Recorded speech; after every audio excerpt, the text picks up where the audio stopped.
to welcome to the favorites, the podcast presented by Bet365. We are part of the Volume Podcast Network. I am Chad Millman of the Action Network. Today, I'm joined, as always, by my co-host, my companion, my compadre, my BFF professional bettor, Simon Hunter. Hello, Simon. Hello, Chad. What a sports weekend, brother. I mean, look, the draft was amazing, and we're going to talk about that. No shortage of drama. And you and I, we are going to go through the entirety of the league. We're going to talk about the NFC today. Tomorrow, we're going to touch on the AFC, a very special episode. It's going to come out a day earlier than usual. Thursday, we'll do an episode, our third episode of the week about the Kentucky Derby with our annual guest, Mike Conti. But, dude, I don't know about you. Like, for some reason, I ended up kind of having no plans this weekend. And so I watched a ton of the draft, and then I watched so much NBA.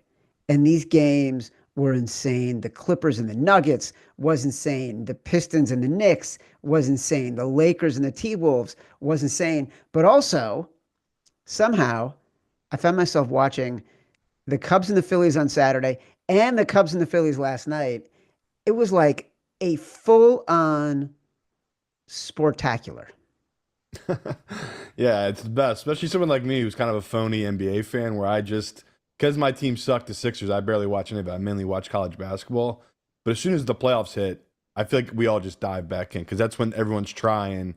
The games are really competitive and it just means so much more. And you really can tell, like the level of play is just such a huge step up. So, yeah, for me, it's really fun, but I know as like someone that tries to bet it, it is crazy jumping into it, trying to, especially, the Action Network, we have a ton of basketball content. We've been trying to bet these overtime bets. I love it. Yeah. It's like 15-1, sometimes 20-1. That to me has been really fun sweating these games. Like I don't pick a side. I'm just betting overtime and hoping to hit one in every series. So yeah, it's been really fun. The athleticism of these guys is ridiculous. And like even the third, fourth level guys, the ability, their hands are so good in this interior passing and the way these guys can see and they move the ball. Like it's just remarkable. Like you cannot help but love watching it. And the level of competitiveness is so intense. Like that Pistons Knicks game yesterday, or watching it on Sunday, actually, so glorious. I really wanted the Knicks to lose. Like I love this Pistons team. It's so much fun. I kind of wanted the Lakers to beat the T-Wolves, but Anthony Edwards is just glorious to watch. Like we are in it right now. Steph Curry the other night. Oh my God. Like his step backs, the way he can put on the brakes, he willed that team to victory. It is, if you're not watching the NBA playoffs right now, you got to get into it. But we are going to get into the NFL draft because here's how crazy and fun the NFL draft is. Thursday night, we were watching the Pistons Knicks in my house, and even my son, who's a massive NBA fan, wanted to turn on the first round of the NFL draft. And I think a lot of it was because of Shedeur Sanders, which we're going to get to. As a reminder, the Favorites podcast is presented by Bet365.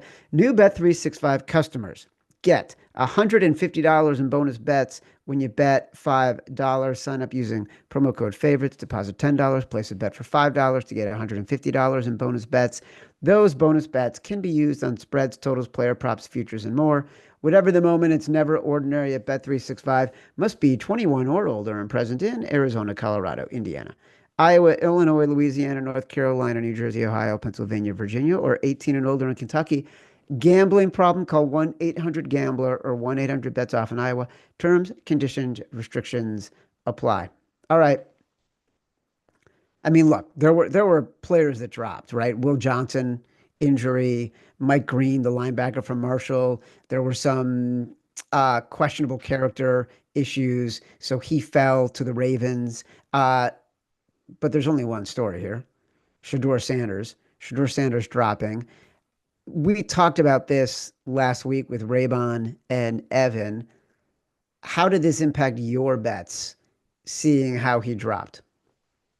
I mean, I lost money on it. I thought I like the over 2.5 quarterbacks first round. And, it just goes to show that I think you kind of got to tell on what people you can kind of trust and follow in the sports media that give out these mocks. I just don't understand how these people, it's their jobs. And you had people saying he was their top 5 guy, their number 1 quarterback on their draft board. And this dude went in the 5th round. So there's clearly a disconnect there. Like I can't wrap my head around that part, because it's like, I get a lot of it. A lot of these people are phonies and they don't really talk to anybody. But like, how could you have been so off? And typical fashion, the stories come out after, right, Chad? It's like, apparently he wore headphones to meetings at the combine when he's meeting with teams with music playing on his headphones, and then puts it around his neck while the music keeps playing while doing the interviews with these teams. I can't wrap my head around if that's real. If that's real, it truly is insane that he was self-sabotaging because there was teams he didn't want to go to. Where, the NFL, it's a business. It is a sports league, but if you take them to court, they say entertainment first. I don't know the collusion. I know Chad doesn't know about the collusion, but something went on. Like, this kid, anyone could tell you, he's got second round talent at worst, right? His arm talent, things he can do in the field. Okay, personality, bump him down to a 3rd round, Chad. I'll give him that.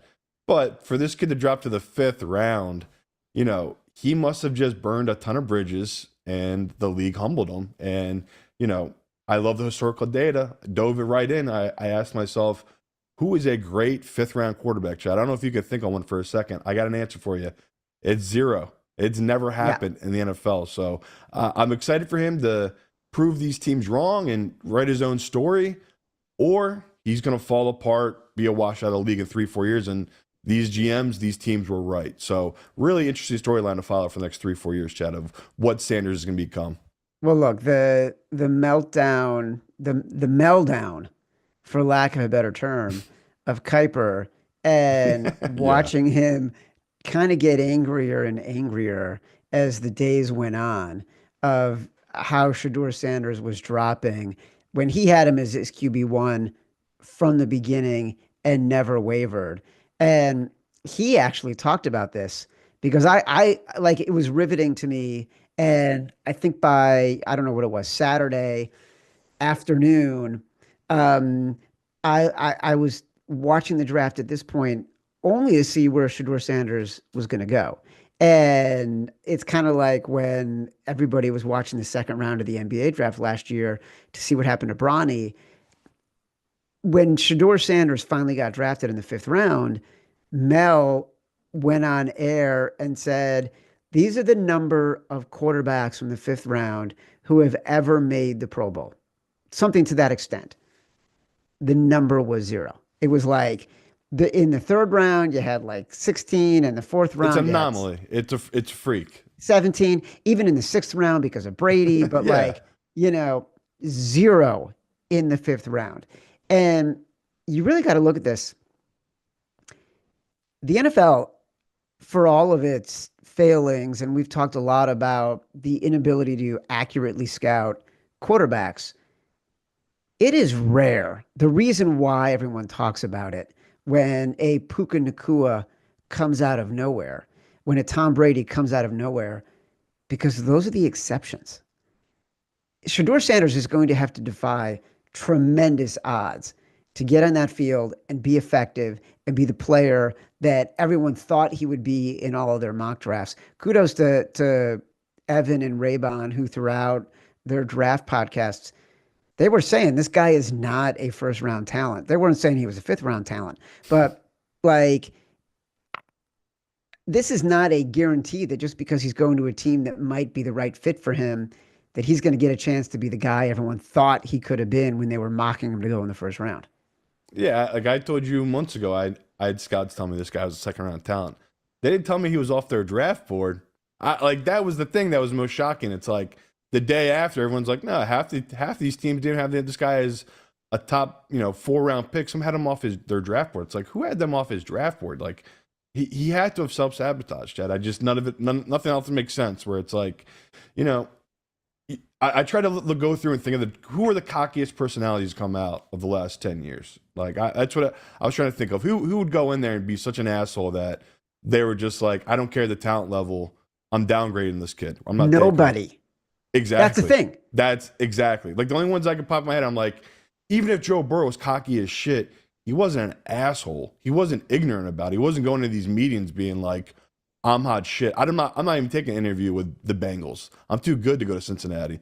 You didn't hear any of that with Joe, even though, he he can come off as arrogant to a lot of people. It's a fine line. And, he had the talent obviously to back it up where these teams are saying to Sanders, you do not have the talent to back up your personality. So, yeah, it's going to be a hot topic, Jeff, for the next couple of years, just because everyone obviously had an opinion on it when it was happening.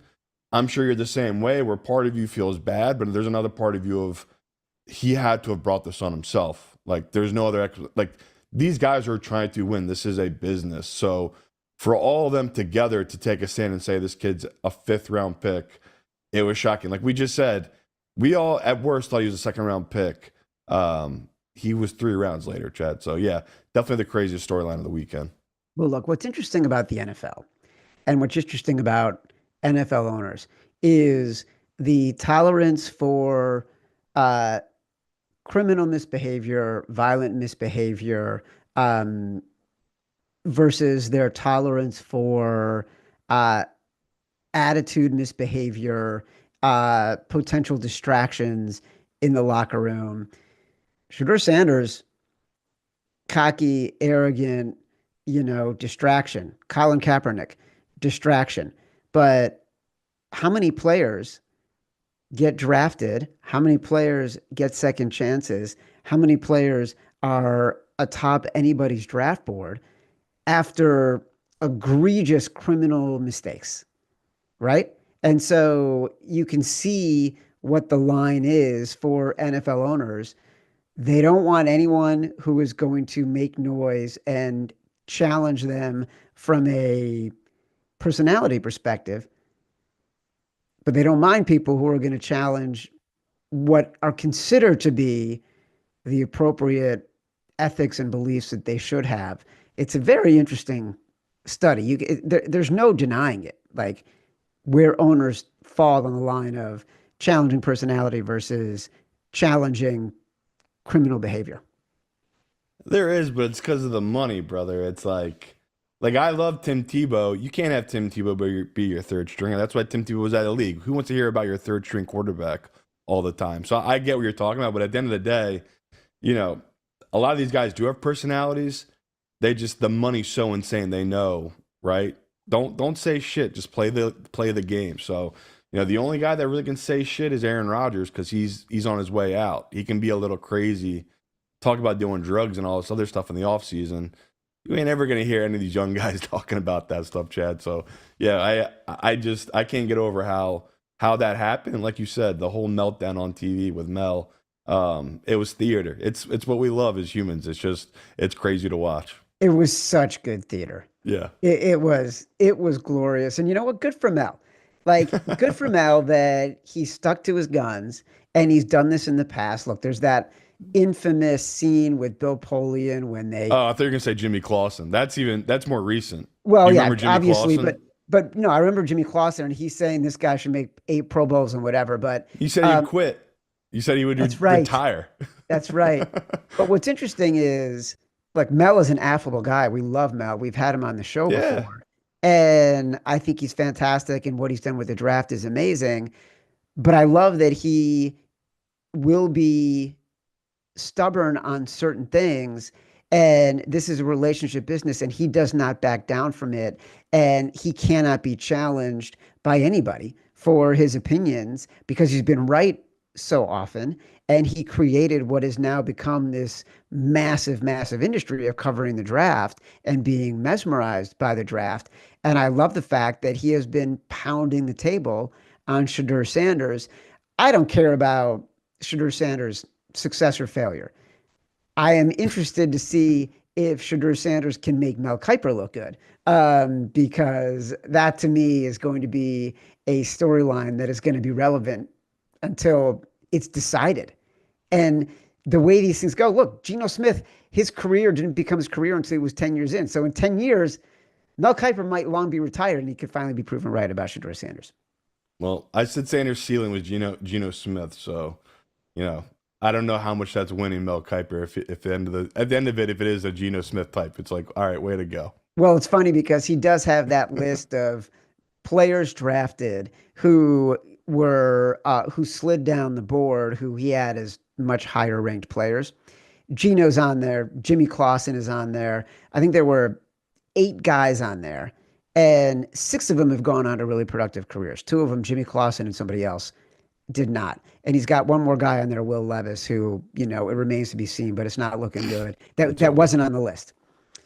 And to me, like, I don't know, Geno's done okay. Like, he's had a good few years, I think, that are sort of seen in a better light because of where he came from. And so, we're going to talk about the Raiders for the show tomorrow, and I think that they'll be in a good position, but no one's looking at the Raiders as like a threat. And so is Shedeur Sanders going to be a guy who is good enough to make a team win some games, but never a threat?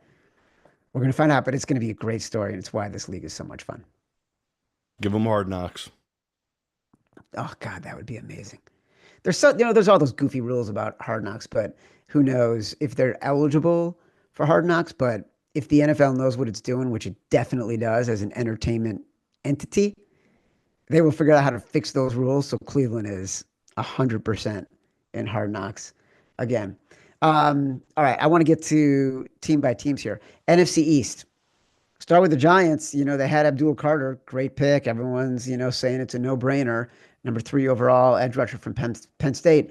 Then this is where it gets exciting, right? They trade back into the first round, and they go to get Jackson Dart, a guy who was clearly going to sit this year behind Russell Wilson and Jameis Winston. So did Brian Daboll and Joe Shane just draft a guy they'll never get to develop? I don't know. Brian might stick around. It is a question about the GM, especially the whole story about his kid was putting up Jackson Dart That wasn't true, highlights. though. That wasn't true. Oh, really? Oh, you didn't see? Oh, no. It was, this is crazy. This is another thing. Like, Jeff Ulbrich, the former interim coach for the Jets, now the defensive coordinator for the Atlanta Falcons, left his iPad accessible for his kid. His kid got the number and pulled the prank and then admitted it over the weekend and called the Sanders family to apologize. And let me just say this. I thought that was a bullshit, low-class, dickhead, amateur hour, cruel move. Like, You don't like prank calls? I love prank calls.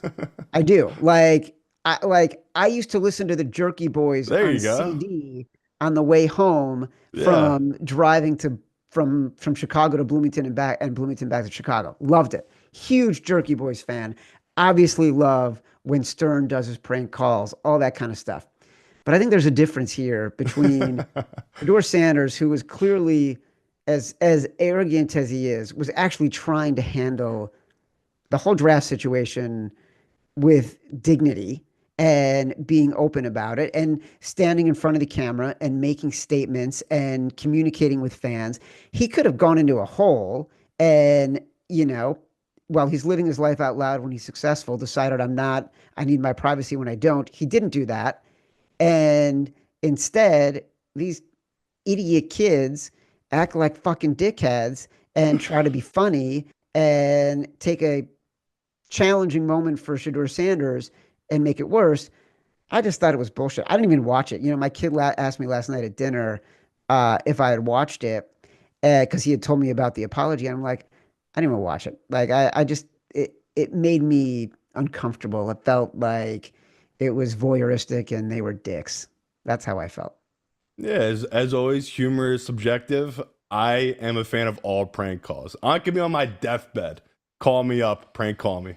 Anything. I don't care. I'm still glad that the youth's still doing it because I thought it was a dying art, right? I mean, in my youth, Chad, the amount of time we just spent a Friday night when I was in 8th grade or 7th grade. Guy, now, listen. it's different. These kids are 21. Chad's right. They're psychopaths. But the fuck up was they videotaped themselves doing it. That's the issue with the youth today is they're too stupid in that part. But yeah, prank calls, I'm about it. So yeah, that's where we differ. Listen, I love prank calls. I know, but you're a father. You're thinking of it from like this is your kid from I don't give a fuck. Fuck them kids. I don't have kids. So I am the other way where it's like I loved it. And I can't Again, believe I have to be out every here year there's prank calls. defending Shador Sanders. I don't care about his success in the NFL. I just thought it was a loser move. That's all. I'll get back to the Giants. Get back to Giants hold on. 28 to 1. Let me say this about the Giants. The Giants, because I do want to make sure people have their odds to win the NFC East right now, plus 2,800, 28 to 1. Yeah, and I love their draft. I always want to shit on the Giants just because it's been easy these last couple of years, but for this division, they had my favorite draft, and it's just a draft of hope, and they have not had that in New York in a long time, and because no one really like a lot of guys I know, especially in the area I live in, a lot of Giants fans. None of them really believed in Daniel Jones. Like they had high hopes his rookie year. I remember his first game against Tampa. It was insane how good he was. And ended up being probably one of his best games of his career, which was his first start ever against Tampa. And he never really gave him hope where, Dart easily could be a bust. This kid has a lot of upside, but he has a lot of game to him where you're just like, this is not going to translate to NFL. I mean, the kid's in a division with Dak Prescott, a guy who I know people left for dead. He was second in MVP voting just 2 years ago. He's got a Super Bowl MVP in his division, Jalen Hurts, and then he's got arguably the best rookie we've ever seen in Jaden Daniels. It's really tough right now for Giants fans. So to me, this was a win for them. You have a lot of pieces here that I really like. Carter, my number one player, graded for this draft. They got him as an edge rusher. I hate that. He's going to be so tough to face in this division. So, great draft by New York. Would not touch their odds for them winning this division. I think you're on the same boat. Well, so let's go to another wild card there, which is the Cowboys, who needed a wide receiver, didn't get one in the first round. Needed a running back, didn't get one in the first round. They needed some offensive line help. They reached for a guard at number 12, the kid from Alabama. And, clearly Jerry is trying to recapture that magic of drafting Zach Martin. But the Cowboys, who are, what is that? 3-1, basically, I think I'm seeing. Yeah, about 7-1. You're seeing 7-1? Yeah, 7-1 for the division. Oh, I saw something different. Oh, yeah, you're right. 7-1. They're in an interesting spot because Dak will be back, but they still don't have a running back. We'll see. I love Blue, a kid they drafted out of Texas. It's going to be interesting what type of back he is. Is he going to be CJ2K, this incredible fast scat back, or is he just going to be a random third down guy they bring in because he's too small or he just doesn't know how to block well? That could be him. But yeah, like you said, they could have taken one higher up. They waited to pick 150, 149, something like that to take this kid. I'm with you on that. I liked how they started, though. I liked that they went offensive guard. They're attacking the offensive line, which they need to do now. Like you said, they've lost all these Hall of Famers across this last 2 years. It's a position of need. So I know it sucks, right? People are hoping they're going to take a receiver there, which they just didn't grade out their receivers high enough to take them there. And that's how it is when you're looking at your big board. And, they went after the edge in the next round, so that's good. But, this is a team we're going to dive into a lot this summer. I just love the value on this Cowboys team. You've already bet the Cowboys on this spot. So they're right now for me the best value in this division. They were 8-1. Me and Chad had a live show. What was that, like a month ago? Now they're down to 7-1, and most books are 6-1 at some books. So it's just a team that pros are going to bet, and the public they'll just stay away because they had a year from hell last year. I think that's the only thing you said at the live show in the entire show was bet the Cowboys to win the NFC East. How did you feel about the Eagles? Let's talk about the Eagles. Yeah, I mean, everyone loves what Howie did. Everyone thinks Howie's a genius, trading in, getting another player that he feels like they need at linebacker. Did you have thoughts? Yeah, Eagles minus 160 right now at Bet365 to win this division. And coming into this draft, I think most Eagles fans are at this point of, we think we have the greatest football team ever. There are no weaknesses. But what can we do to make this team better? So going in, I was just hoping to go tight end or some type of D end. And yeah, Jahad Campbell, the kid they took in the first round, stud linebacker from Alabama. Typical dumb fan I am, I know very little about this kid. What the hell am I watching tape on Alabama's linebackers? No.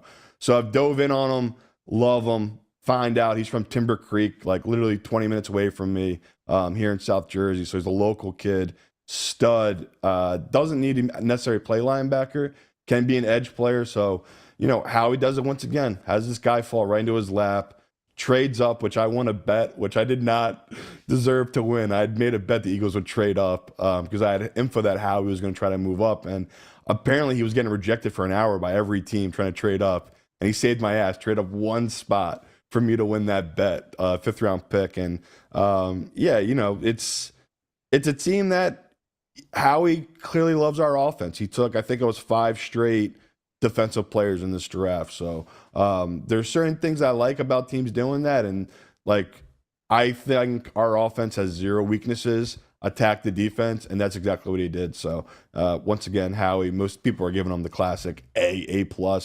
I'll give him a B+. He did say something interesting about Dallas Goedert. He's part of the team for now. What is that about?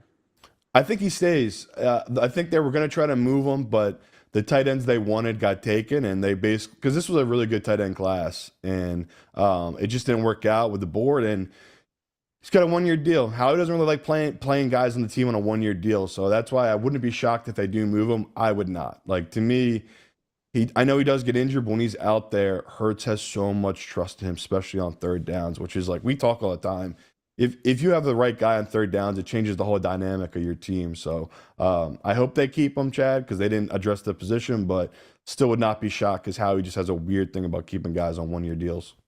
Last team in the NFC East, Washington, 2-1, maybe 220, to win the division. I don't have a strong opinion about their draft. I don't know that they did anything to immediately vault them any higher, any closer to the Eagles, and they didn't lose ground to the Cowboys. The key for them is they got Jaden Daniels. And now what can they do to improve their defense? I don't know that they did anything spectacular to help themselves.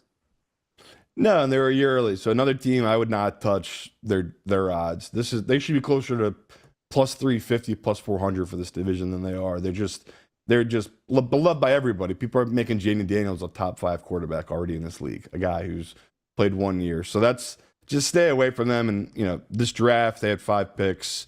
What are you going to do? Not much ammo to use. You know, great. Got offensive tackle at pick 29. Love it. Like, that's what they should be doing. Yep. It's 10-year plan now. With the quarterback they have, you were thinking 10 years now. Every draft, you should be thinking 10 years. So, yeah, I like this Washington team, but no value here for me divisionally. I'm betting on them. One of the great anecdotes from the draft was Cliff Kingsbury leaving a note for the Washington GM on his door that just says, "Stop by. Please take Oregon left tackle Josh Connerly," who was the guy they took from Oregon. So good for them. Let's talk about the NFC West. 49ers made a very important pick in the 7th round of the draft, which to me says everything we need to know about how serious they are when it comes to keeping Brock Purdy. Are you ready? Yeah.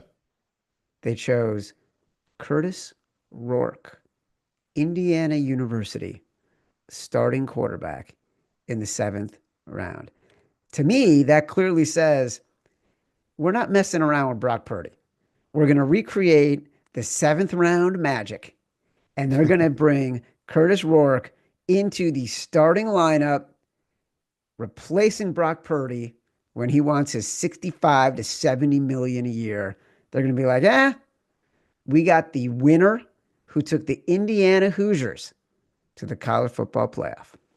I was going to say, the only reason you draft this kid is he's a winner and he's smart. That's what they're saying themselves. So, yep. Yeah, their draft, Chad, just what I talked about earlier. They went in with a plan. They attacked the weakness of their team.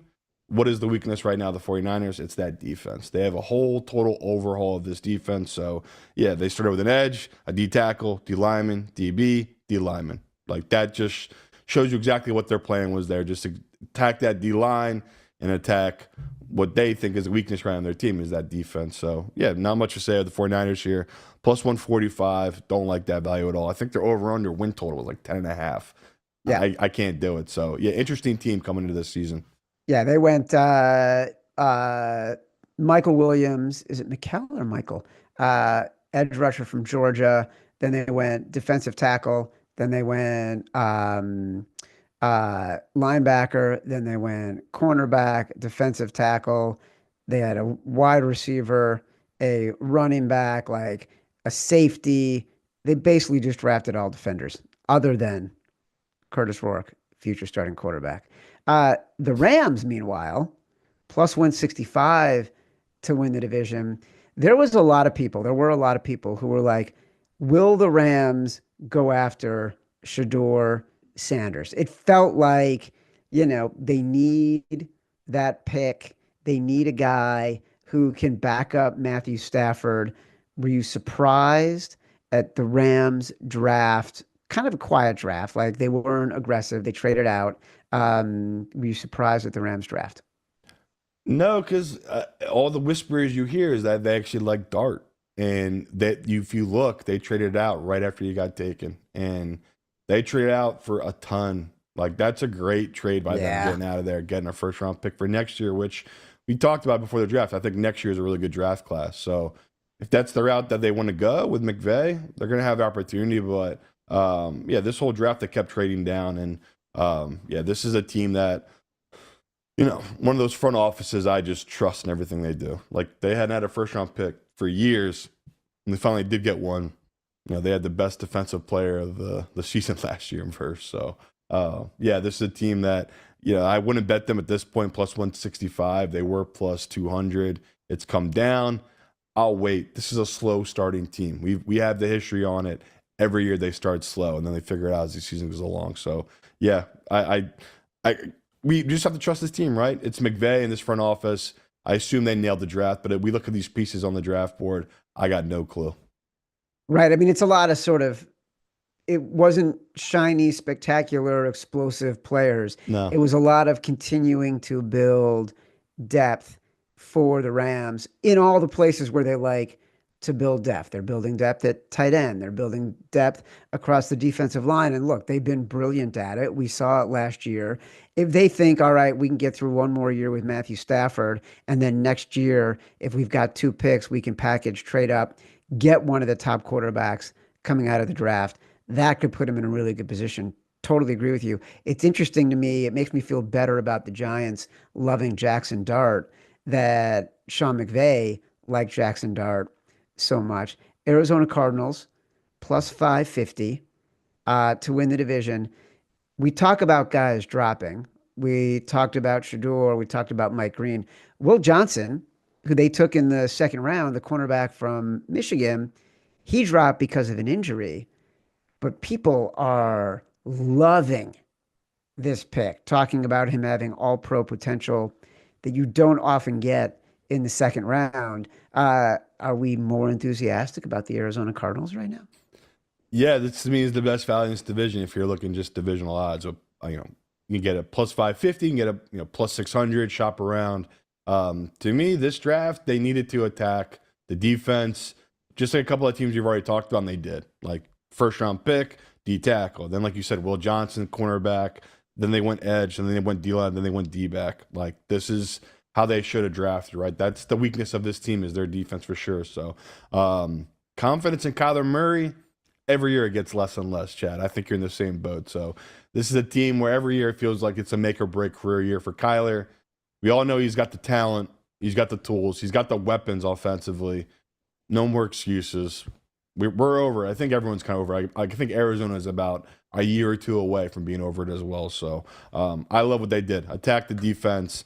You got a defensive-minded head coach. He should know how to scout these players. So, yeah, to me, best value right now, Arizona in this division, divisional odds. Seattle 6-1. They got Sam Darnold. They drafted Jalen Milroe. Could Yeah. be interesting for a couple of packages a game.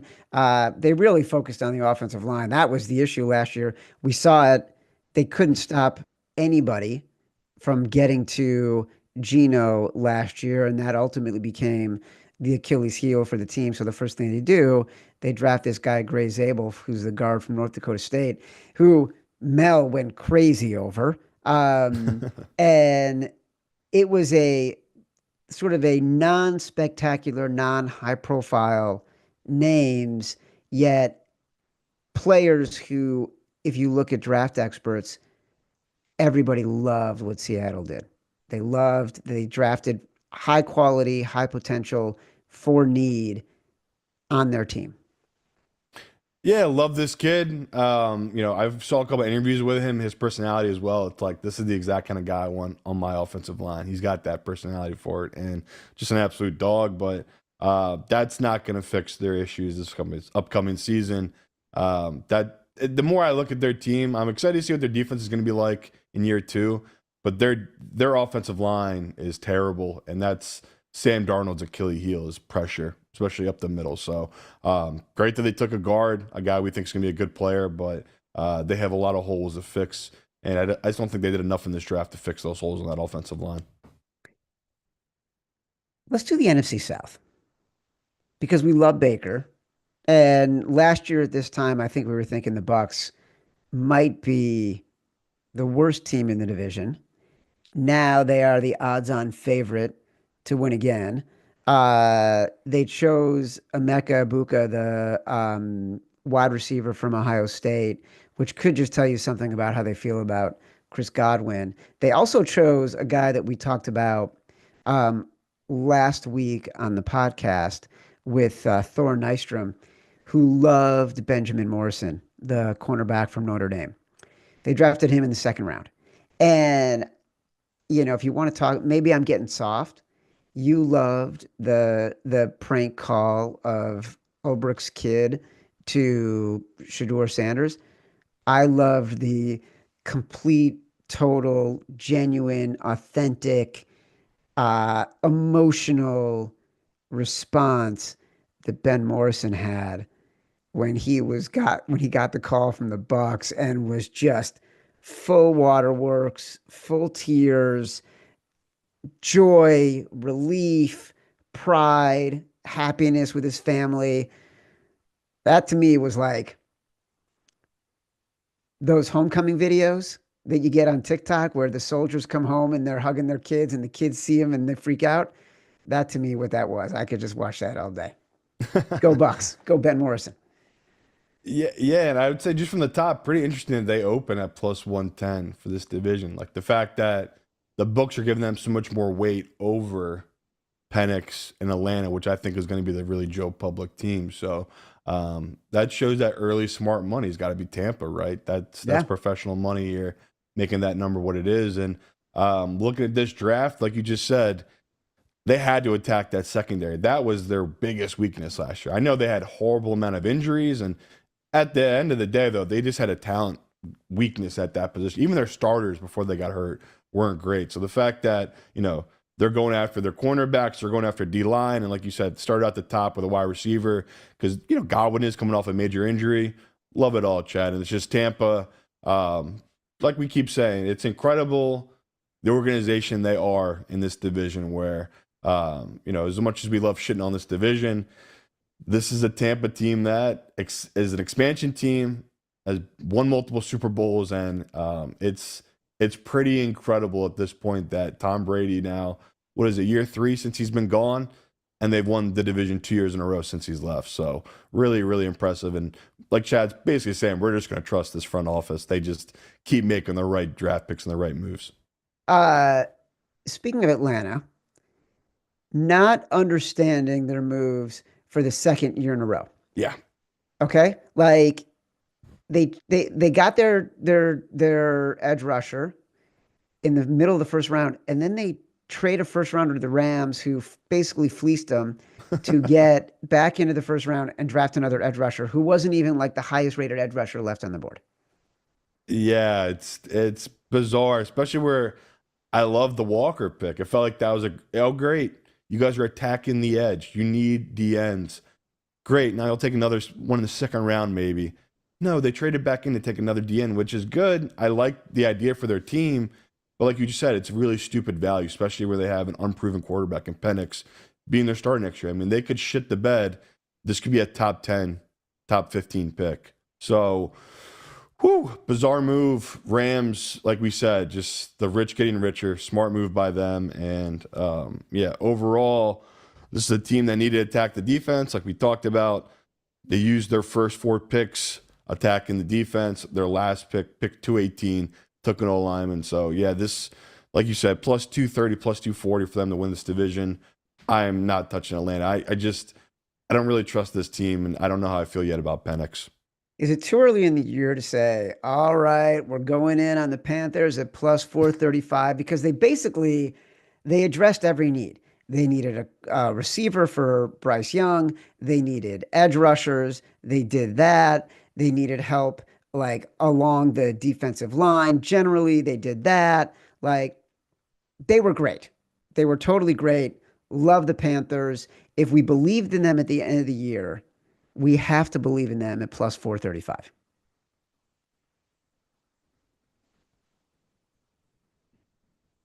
You might be on mute, Simon, because I can't hear you. Yeah, like you said, like this is a team we're gonna love, and the fact that they were plus 500, got bet down to plus 450, now they're down to plus 425. It makes sense. I think most professionals are like us, where they're just gonna look at this team that they have so much potential, and like you said in this draft, they attacked all the needs we talked about. Right? They needed edge help, some DNs. They went and got 2 of them. The first round pick is gonna be interesting, Chad. Like this kid McMillan, this wide receiver, like couple really bad clips of him out there, him talking about how he doesn't love football, doesn't like doing the extra work, right? Reading through the playbook. I think what he came out and said afterwards, he was just young and stupid, and he was just talking out of his ass. And I hope that's true, because we say it all the time. It's easy to act like you love this. The great ones, though, they love it, and they put in the work, and that's what you're going to need, especially if you're going to be the number 1 receiver of this team. So we're on the same page. We it's never too early for us to show our love on this Panthers team. The fact that it's still above plus 400, I love that value right now on this Panthers team to win this division. Look, at Nick Saban, who I love, had great comments about this happens in every field. Just because you have innate talent as a football player doesn't mean it translates when you get to the higher levels. In the same way, you might have innate talent as a doctor. Doesn't mean it's going to translate if you don't commit to the process, if you don't do the work, if you're not passionate about it, if you don't want to study on a regular basis. You can be the greatest doctor, the greatest football player in the world. There's very few people who can get away with not doing all the stuff that it takes to elevate to the next level. Right?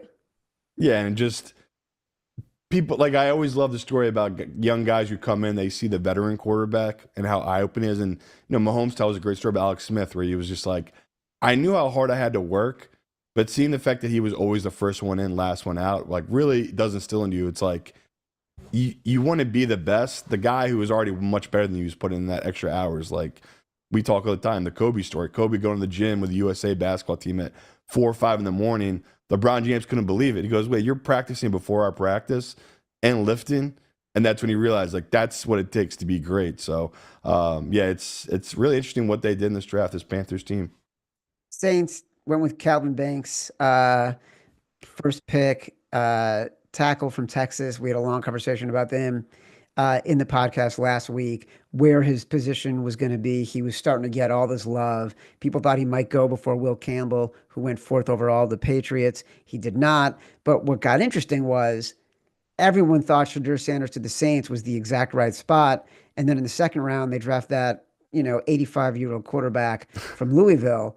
So clearly, Shedeur Sanders was never in there in the Saints draft plans. There's 7-1 right now to win the NFC South. Yeah, I was reading about that kid, Tyler. I think he's like 26, the quarterback they took from Louisville. Practically my age. Seriously, though, very bizarre. Very, very bizarre pick. Like I had said before, I know that he has a ton of talent. It's someone who can never stay healthy and, is never proven to be what he just got drafted at. So, yeah, the Saints, I thought they had the worst draft in this division, but I think it's also just, you know, part of the deal with this Saints team. It's just they're going to be doubted every step just because they've just been a train wreck here this last 5, 6 years. So, yeah, don't have much I have to say about the Saints team. Would not touch them at plus 800, plus 750 to win this division. Best division in football, NFC North, Detroit Lions. Best record in football last year, #1 seed.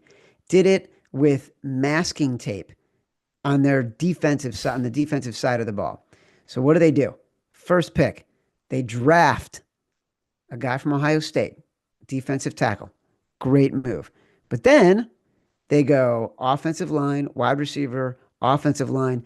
They don't go back to the defensive line and an edge rusher until the 6th round of the draft. They're clearly smarter than we are. They are the odds-on favorite to win the division, plus 130 at Bet365. I'm not betting the Lions to win this division. No, you know, we might overrate it a little bit on this show, how important coaching is, but there is some truth to our madness. And the fact they lost such important key figures to this team from the defensive side and the offensive side, the coaching position, we have to hold it accountable. And, you know, we talked about this division. The worst odds right now are Chad's Bears at plus 450. Which is crazy. That's how close this division is right now. And we're betting the Bears. Like you said, though, it's the best division of football. So I want to take a position on Detroit. I don't think this is the spot to take it, especially divisionally.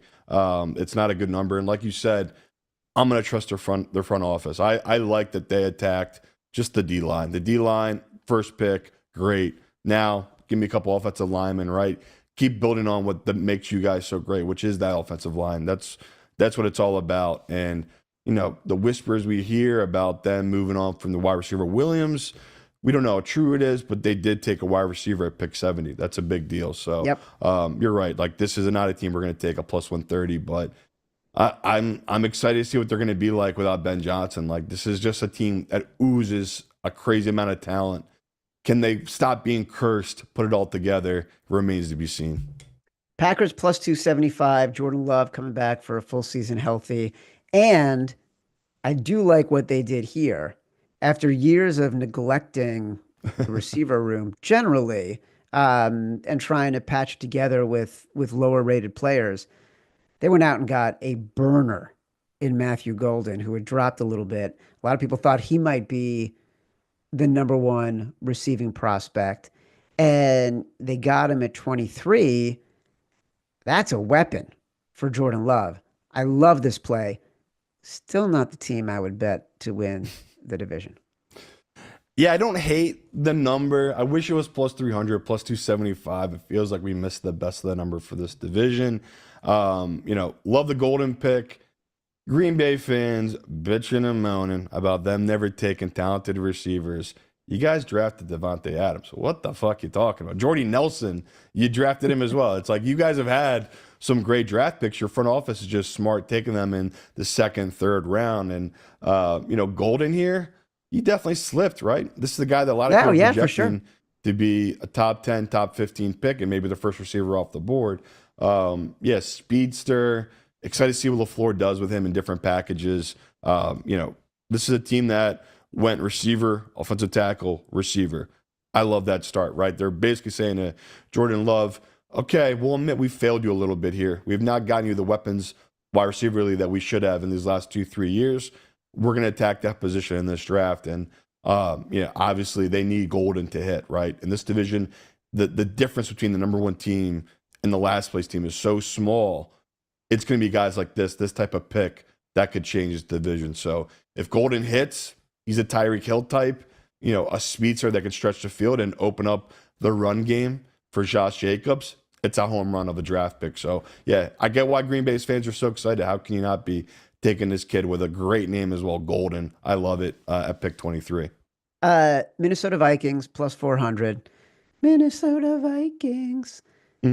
Look, it's basically J.J. McCarthy was their #1 pick because he'll be starting this year. So they did the right things. They drafted a guard from Ohio State, Donovan Jackson. to help protect him. They drafted a wide receiver from Maryland, future school for my younger son, Owen Millman, who has decided to commit to Maryland. We're super excited about that. Go Terps. Yeah, Like, Terp. they did the things they need to do in the first couple of rounds to give JJ McCarthy a little bit more support. You're always going to trust their coach. I like the value in Minnesota at this number. Don't like it as much as the Bears, though. No, I wouldn't touch it. It's too much unknown with JJ. I'm excited. Obviously, they got high hopes. This kid's a winner, but like we talked about him coming out, just never had enough reps. Never had enough reps in college of passing the ball, really having the offense on his back. So, ton of unknown. KOC, how can you not trust this guy? He made Sam Darnold into $100 million quarterback, into a playoff caliber quarterback. So, yeah, to me, worst draft in the division just because they had no fucking picks, man. They had pick 24, take a guard, great. Now they don't pick till 102. Like that's really tough. So, yeah, they mortgage the future. They got the quarterback from last year. Like you said, they don't care if they win this year. This is all about setting up for the next 2 to 3 to 4 years. So that from my standpoint, I'm with you. I like that they went guard, receiver. Nice way to start it. But yeah, this to me was a nothing draft for Minnesota. Chicago Bears plus 450. There it is. There it is. There it. Look, they sucker us every year. They truly do. They do. They really do. They and do. so, credit to Ryan Poles and the front office who win the offseason so consistently that we cannot help ourselves but pull the trigger. Well, we were negative last year, Smarley. We were all over Detroit true. divisionally, and we were on the Bears under win total. So That's true. We're back on this year, though. We're so back on. I love the Loveland pick. Love the draft. I'm all in on him being Sam Laporta part 2 for Ben Johnson. Luther Burden, who going into the season, like a lot of people thought he might be the best receiver in the draft. So the fact that he dropped to the second round for the Bears and they got him, and then they drafted an offensive lineman, a 6'8" dude from Boston College, who will help solidify the offensive line that was a real issue, obviously, for Caleb because he was sacked so many times last year. Partially his fault. He should let the ball go sooner. We're going to work on that.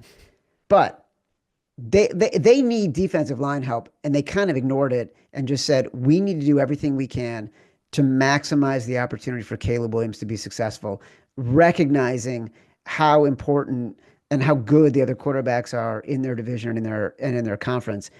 They need him to be great week 1. This is the best opportunity to do that. So I'm all in. Yeah, they also made a deal with the devil and Ben Johnson. They gave him a ton of money, and you can see in this draft that they let his imprint be known on this team. And I love the pick with Loveland. I really thought they couldn't go wrong. Him or Warner, the kid out of Penn State, both great tight ends. Loveland's a freak. This kid could be Gronk or, like you said, Sam Laporta. That's the ceiling. The fact that they get this kid out of Mizzou in the next round, and where it's like Chad said, he's projected to be a first rounder. Steve Smith loves this kid. Can't stop raving about him. And then, it's not the sexiest pick, but I like this kid Turner. You got as an edge. I think he has some really high upside. So overall, to me, the Bears, their first 4 picks really knocked it out of the park. And I have so much faith in Ben Johnson. Even if I don't really trust your general manager totally, I really do trust Ben Johnson and his vision for building this team how he wants to. And you can immediately see his imprint on this team right from this get-go with this draft. I'm glad we're in agreement. I didn't want to be having to push you into the Bears. No, I'm in. This is fantastic. All right, we're going to come back tomorrow. We're going to do the AFC tomorrow, but it's fun going through and trying to find the value, early value, division by division for these teams coming out of the draft. As a reminder, the Favorites podcast is presented by Bet365. New Bet365 customers get $150 in bonus bets when you bet $5. Sign up using promo code favorites. Deposit $10, place a bet for $5 to get $150 in bonus bets. Those bonus bets can be used on spreads, totals, player props, futures, and more. Whatever the moment, it's never ordinary at Bet365. Must be 21 or older and present in Arizona, Colorado, Indiana, Iowa, Illinois, Louisiana, North Carolina, New Jersey, Ohio, Pennsylvania, Virginia, or 18 and older in Kentucky. Gambling problem? Call 1-800-GAMBLER or 1-800-BETS-OFF in Iowa. Terms, conditions, restrictions apply. Simon and I will return with our next episode of The Favorites tomorrow. on the Action Network YouTube page talking AFC Draft Grades. Download us from Spotify, Apple Pods, wherever you get your pods. Rate, review, subscribe, leave us 5 stars, say whatever you want. Feedback is a gift. Until next time, love you.